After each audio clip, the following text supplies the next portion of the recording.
Bonjour à tous, c'est Daniel, pasteur de l'Église biblique baptiste de Charleville-Mézières. Merci de regarder notre chaîne de YouTube, de regarder cette vidéo. On va continuer à étudier la parole de Dieu. On va commencer une petite, quelques semaines de leçons par rapport des miracles dans l'Ancien Testament. Et nous avons vu la semaine dernière comme nous avons un Dieu qui peut faire des grandes choses, des grandes merveilles dans nos vies.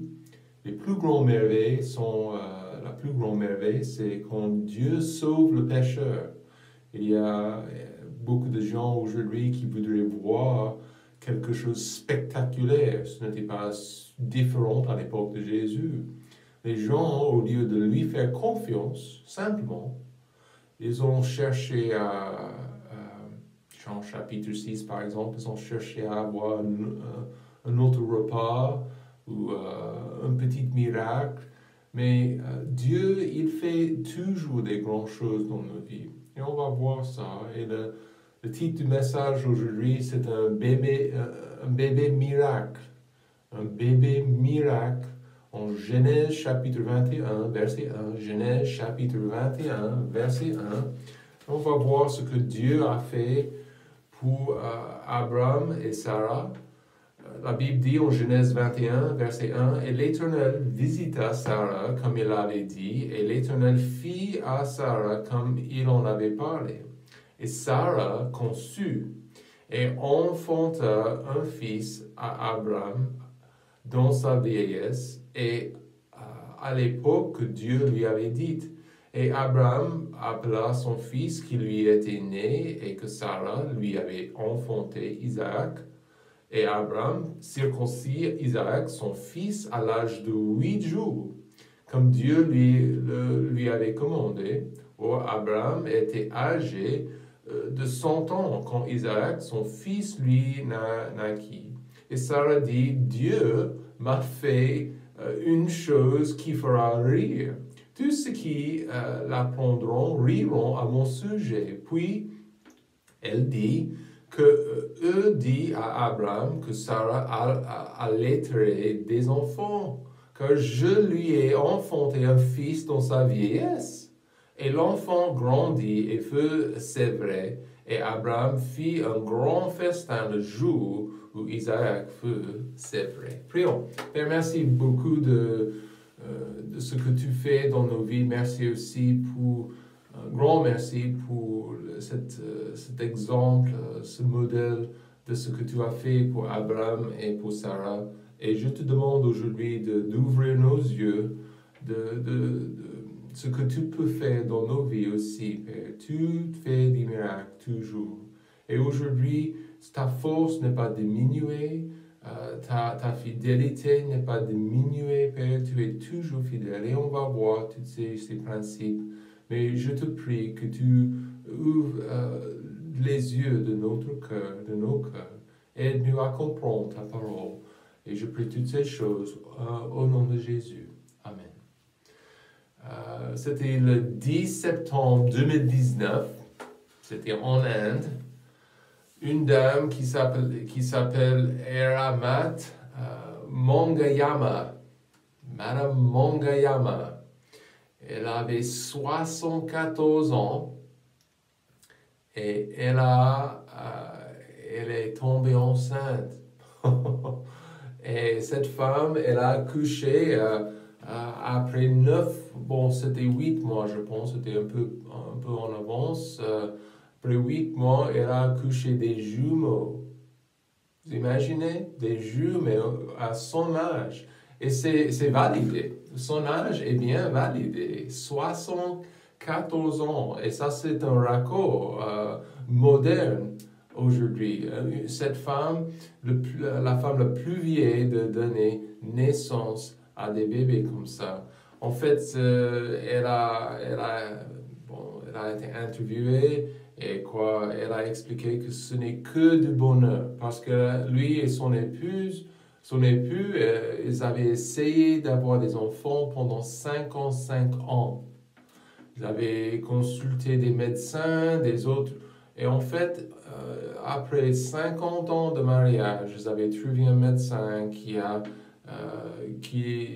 les ont aidés. Et quoi, ils ont des petits bébés. Et maintenant, aujourd'hui, c'est le 13 septembre. Et en un an, ces bébés, ces jumeaux fêtent un an. Et ça, c'est vraiment, vraiment un miracle, n'est-ce pas, de penser à ça. Et j'adore la Bible pour une grande raison. Ça présente Dieu dans toute sa gloire, mais ça présente aussi la réalité de notre situation comme des humains.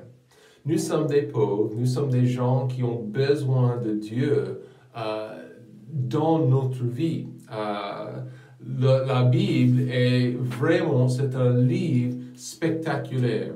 Ça présente la possibilité d'un Dieu qui fait des miracles dans nos vies modernes, même en 2020, bien sûr en 2020. Aujourd'hui, nous, comme des humains, nous faisons nos erreurs exactement comme les personnages bibliques. Abraham et Sarah, Abraham est connu comme le père des Juifs, le père de la nation juive, mais Abraham n'était pas parfait. Il a fait ses erreurs comme Sarah. Et donc, mais Dieu, il présente dans les Écritures, en Genèse, chaque livre dans l'Ancien Testament, chaque livre dans le Nouveau Testament, nous sommes présentés avec des gens qui n'étaient pas parfaits, sauf Christ. Il est l'exception, n'est-ce pas? Et Dieu nous montre leurs défaillances, Dieu nous montre leurs verrues, leurs problèmes, leurs erreurs. Mais en Genèse, nous trouvons aussi les origines. Aujourd'hui, combien de personnes n'acceptent pas que nous sommes créés? Les gens préfèrent accepter que nous sommes le produit de milliards d'années d'évolution, et ça a commencé avec un peu de boue, et voilà, quelques années plus tard, voilà, nous sommes ici. D'accord. Mais je regarde dans les Écritures, et la Bible présente une histoire complètement différente. Ça présente que Dieu, c'est lui qui est le fondateur, c'est lui qui est le créateur, et il a mis toutes ces choses en marche. Même mon corps, l'univers, les planètes, les saisons, il y a vraiment quelqu'un derrière ça. Et ce n'est pas très très difficile de comprendre ça. Il y a un design. Il y a un design avec nos corps, l'univers, les saisons, et c'est logique, et ça continue. Et ça me dit une chose, ça me dit qu'il y a un créateur derrière tout ça. La création et l'entrée en plus, nous sommes présentés avec l'entrée du mal dans le monde. Genèse chapitre 3, nos premiers parents, Adam et Ève, dans le jardin, la perfection, mais ils ont décidé de désobéir à la parole de Dieu. Ils ont plongé toute l'humanité dans le mal et le péché. Mais attention, heureusement, leur acte, leur désobéissance n'a pas bouleversé le plan de Dieu. Dieu, c'était la volonté de Dieu pour qu'il soit pur, mais son plan était toujours en marche. Son plan pour sauver l'humanité. Il y avait en Genèse 6 à 9, il y avait un monsieur Noé, il y avait un déluge, et Dieu a jugé le péché du monde. Mais Noé et sa famille, ces gens ont été sauvés grâce à cette arche. Et en fait, il fallait, au fur et à mesure, envoyer un sauveur. Et nous arrivons en Genèse avec le monsieur Abraham. Abraham, au début, Abraham, il est connu comme le père du peuple choisi de Dieu, les Juifs. Abraham était membre, au début, était membre d'une famille païenne. Cet homme, il a adoré des idoles avec sa famille, élevé dans une situation païenne, et une société païenne, et ils ont adoré des idoles. Mais au fur et à mesure, Dieu, dans sa bonté, il a appelé ce monsieur. Et Abraham, il avait une décision apprendre. Genèse 12, verset 1, et l'Éternel avait dit à Abraham, va-t'en haut de ton pays et de ta parenté et de la maison de ton père vers le pays que je te montrerai, et je te ferai devenir une grande nation, et je te bénirai, et je rendrai ton nom grand, et tu seras une bénédiction. Pourquoi dire ça? Pourquoi? Parce que Dieu, il avait son plan pour sauver, pour restaurer l'homme. Et le plus grand problème pour lui, avec cette promesse que Dieu lui avait donnée, je vais faire une grande nation, Abraham, sa femme, était stérile. Ce couple n'avait pas de bébé, et vous savez que c'était une honte pour, à l'époque, pour ces gens sans son bébé. Même pour cette femme, j'ai mentionné cette indienne, cette femme en Inde, elle a expliqué que pendant 50 ans, c'était dur, c'était très très difficile au cœur de ne pas avoir des bébés dans la société, c'était une honte. Et c'était comme leur vie était échec. Et j'imagine que c'était un peu pareil pour Abraham et Sarah. Et Sarah était stérile, impossible de changer ça, mais impossible d'avoir un bébé. Et je suis convaincu qu'une grande partie de nos vies, dans nos vies aujourd'hui, même en 2020, il y a toujours des blocages exactement pareils. Peut-être pas d'être stérile, c'est une question de nos vies, de notre avenir, toujours des blocages, ils sont, toujours des problèmes. Mais c'est comme ça, nos vies dans ce monde échu. Il y aura toujours des situations. Nous n'habitons pas dans un paradis. Il y a des blocages, des difficultés, des situations qui sont entièrement hors de nos mains. C'était pareil pour Sarah et pour Abraham. C'était complètement hors de leurs mains. Dieu, quand même, leur avait donné cette promesse. Même si Dieu leur avait dit ce qu'il ferait, il semblait complètement impossible. En fait, en Genèse 15, verset 2, Abraham a demandé à Dieu, Seigneur éternel, que me donneras-tu? Je m'en vais sans enfant. Donc pour lui, c'était logique. Comment est-ce que je peux être papa d'une grande nation sans bébé? Ça ne fait pas de bon sens. Sarah même, elle a entendu la promesse. Et Sarah, elle s'est moquée de la promesse de Dieu en disant, quand je suis vieille, aurai-je ce plaisir? Mon Seigneur aussi est vieux. Donc, elle s'est moquée de cette idée que à son âge avancé, que je ferai mère, je serai mère d'un garçon et une grande famille. C'était pour eux, pour elle, c'était un peu ridicule. Mais la Bible explique aussi, en Galates chapitre 3 et même en Genèse, que Abraham, il a fait confiance à la parole de Dieu. Il a accepté la promesse de Dieu par la foi. Et pour moi, ça c'est super. C'est exactement ce que nous faisons dans nos jours modernes. Nous lisons les Écritures, nous lisons les promesses de Dieu et nous savons que Dieu est capable d'accomplir ce qu'il avait dit. Et c'est ça. Nous arrivons comme des pécheurs devant la croix, devant notre Dieu, et nous demandons pardon, et par la foi, nous acceptons sa parole. On accepte Dieu au mot. Et nous lisons, est-il rien d'impossible à l'Éternel? Pas du tout. Dieu peut faire ce qu'il veut faire. Il est capable. Et il a fait un grand miracle. Il a donné un bébé miracle à ce couple stérile, ce couple sans enfant.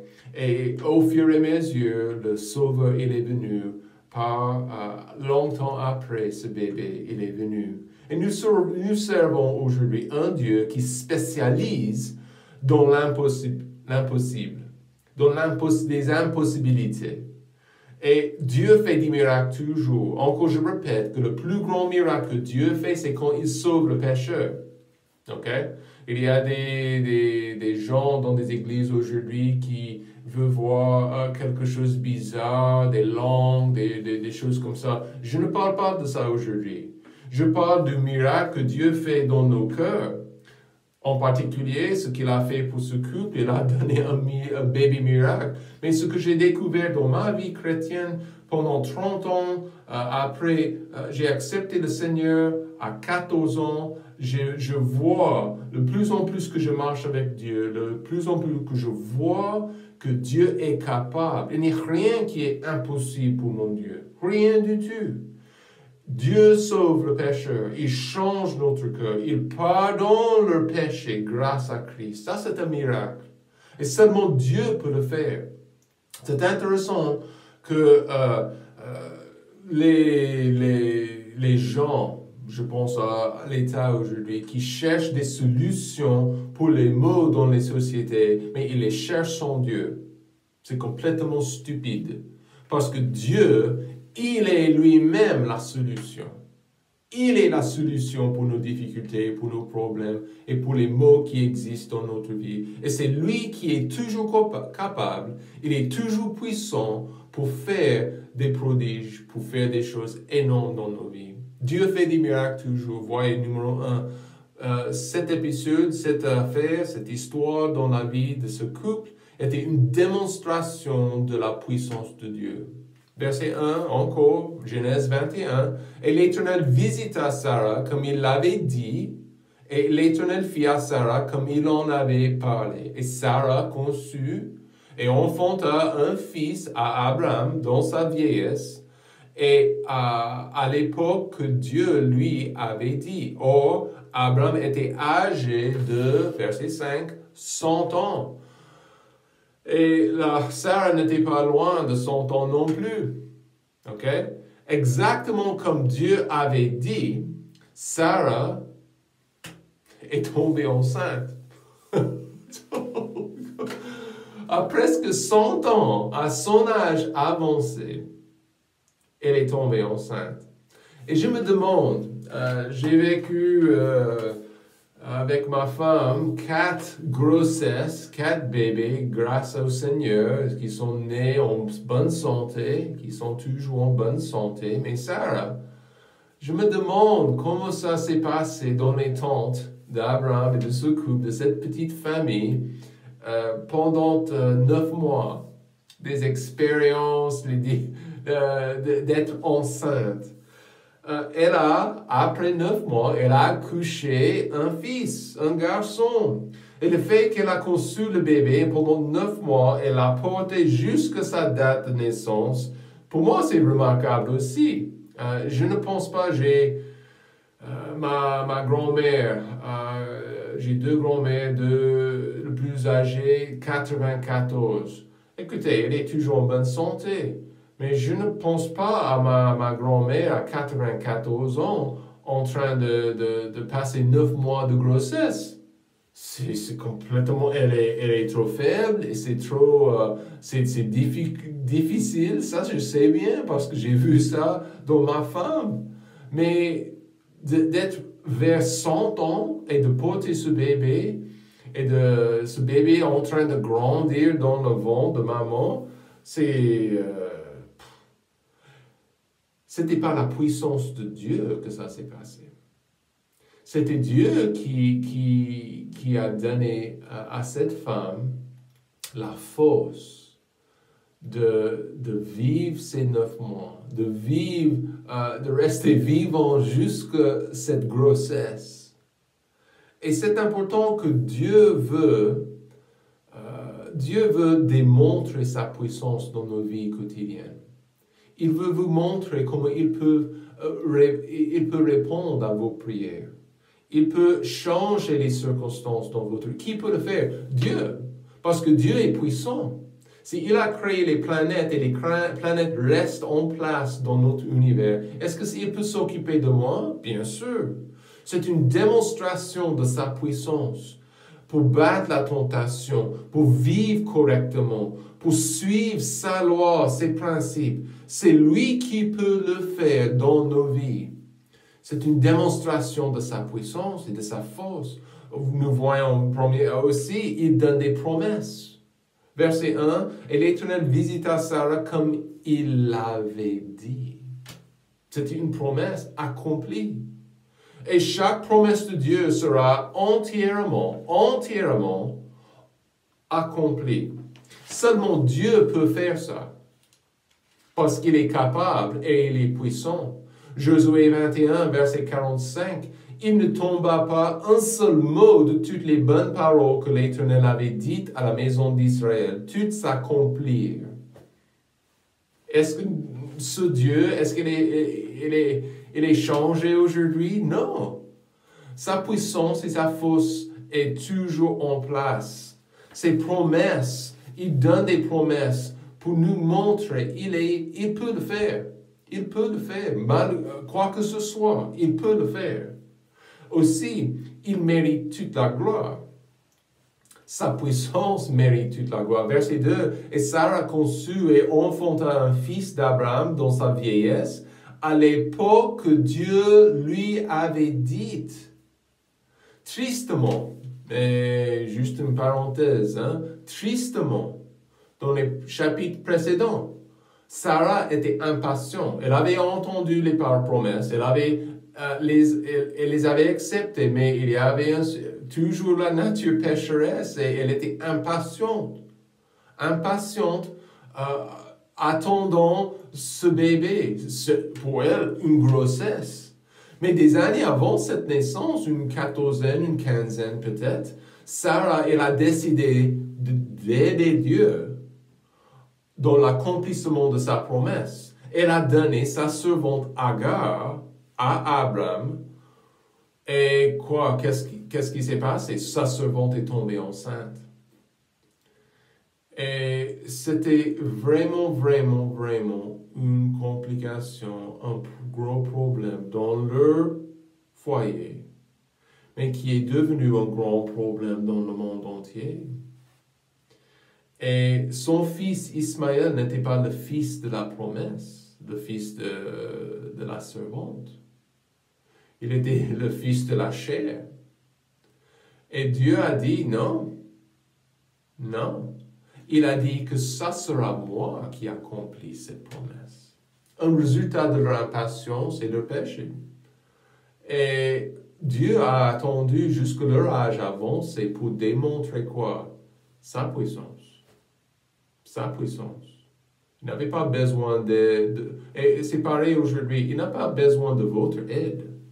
Laissez Dieu travailler. Amen. Laissez Dieu travailler dans votre vie et dans vos circonstances. Et vous allez voir, si vous êtes fidèle, vous êtes en train de marcher avec lui, vous allez voir ce que Dieu peut faire. Dieu va démontrer sa puissance.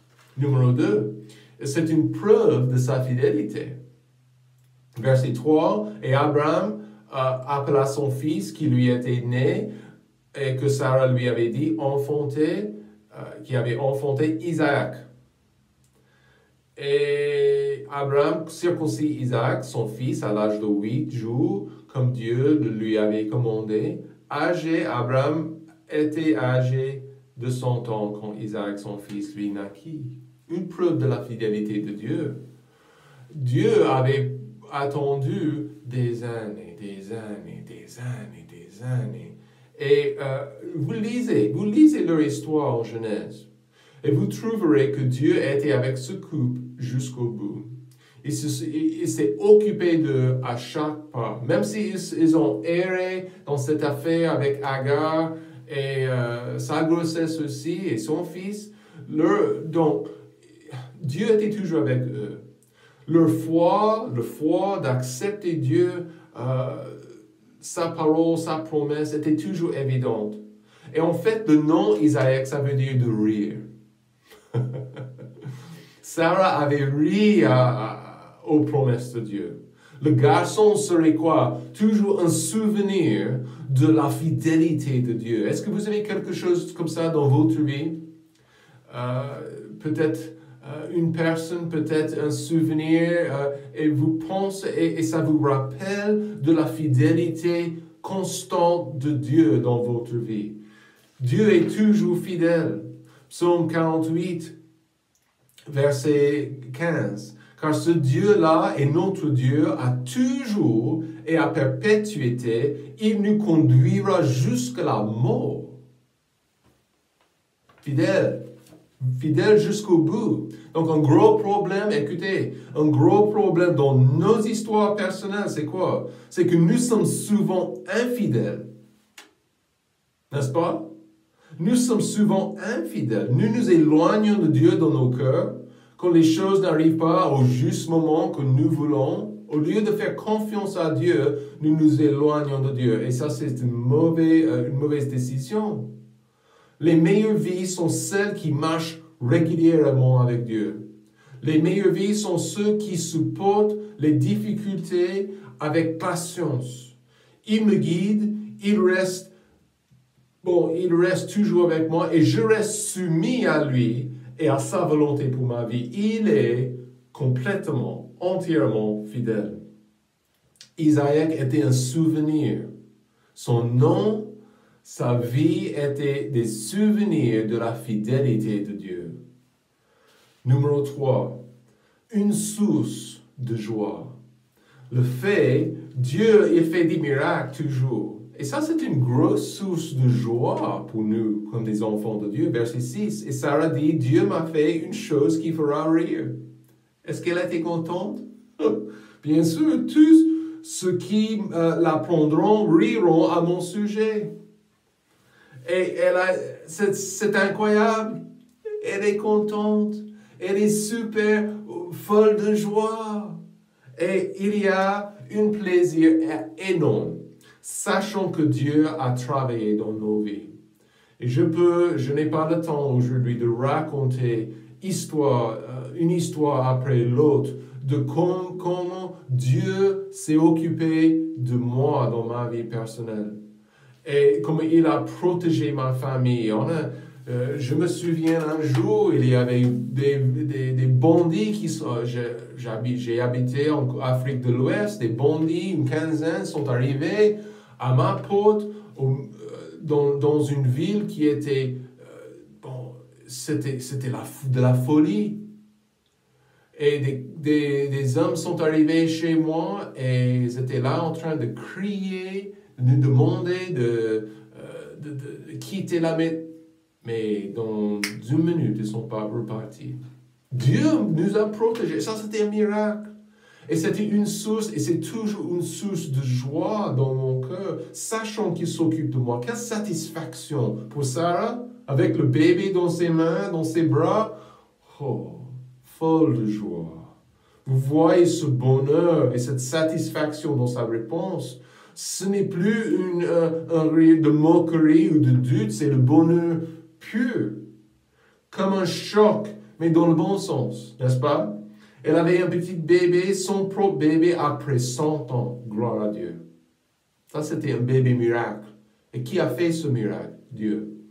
Dieu. N'oubliez pas que c'était la misère à l'époque pour une âme stérile. Notre joie se trouve dans notre relation avec Dieu. Si vous n'êtes pas 100% certain que vous avez la vie éternelle, ça c'est votre besoin essentiel de savoir que vous irez au ciel.